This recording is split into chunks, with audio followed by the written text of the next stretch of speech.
માનનીય વડાપ્રધાન શ્રી નરેન્દ્રભાઈ મોદીએ અમૃત ભારત સ્ટેશન યોજના અંતર્ગત રૂપિયા 109 કરોડના ખર્ચે નવીનીકરણ પામેલ ગુજરાતના 4 સહિત દેશના કુલ 75 અમૃત ભારત રેલવે સ્ટેશનોનું પંજાબના જલંધર ખાતેથી વર્ચ્યુઅલ માધ્યમથી લોકાર્પણ કર્યું તે સમયે મુખ્યમંત્રી શ્રી ભૂપેન્દ્રભાઈ પટેલ વડોદરાના પ્રતાપનગર રેલવે સ્ટેશન ખાતે ઉપસ્થિત રહીને રેલ ઇન્ફ્રાસ્ટ્રક્ચર ક્ષેત્રે નવા આયામો સર કરતા આ કાર્યક્રમનું અન્ય મહાનુભાવો સાથે જીવંત પ્રસારણ નિહાળ્યું.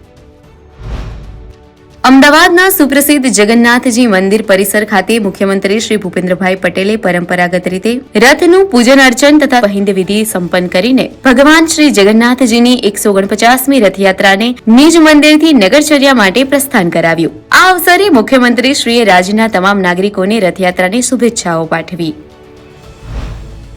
મુખ્યમંત્રી નિવાસસ્થાનના સીએમ ડેશબોર્ડની વિડીયો વોલ પરથી મુખ્યમંત્રી શ્રી ભૂપેન્દ્રભાઈ પટેલે અમદાવાદની 149મી જગન્નાથ રથયાત્રાનું રિયલ ટાઈમ મોનિટરિંગ કર્યું. તેમણે રથના લોકેશનની સતત માહિતી મેળવી તેમજ પોલીસ દ્વારા એઆઈ અને ડ્રોન ટેકનોલોજીના ઉપયોગથી કરવામાં આવી રહેલી સુરક્ષા અને નિગરાનીની વ્યવસ્થાની તલસ્પર્શી સમીક્ષા કરી.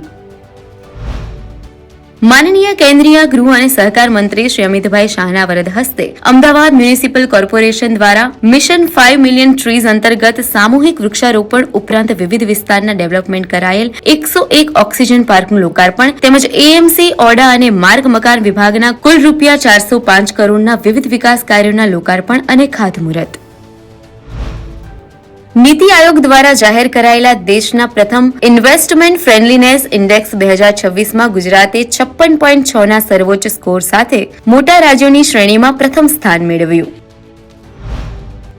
મુખ્યમંત્રી શ્રી ભૂપેન્દ્રભાઈ પટેલે ગિફ્ટ સિટીની મુલાકાત લઈને વિવિધ નિર્માણાધીન પ્રોજેક્ટ્સની સમીક્ષા એક ઉચ્ચસ્તરીય બેઠકમાં કરી તેમજ ગિફ્ટ સિટીના વિવિધ વિભાગોના વરિષ્ઠ અધિકારીઓ સાથે આગામી વિકાસ કાર્યો અંગે ચર્ચા પરામર્શ કર્યા.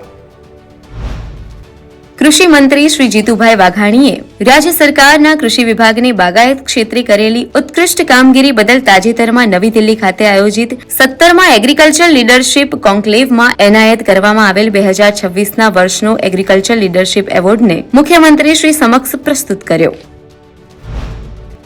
એશિયાના સૌથી મોટા મસાલા બજાર ઊંઝાના પ્રખ્યાત જીરા અને વરિયાળીને હવે સત્તાવાર રીતે વૈશ્વિક ઓળખ સમાય જીઆઈ ટેગનું પ્રમાણપત્ર એનાયત.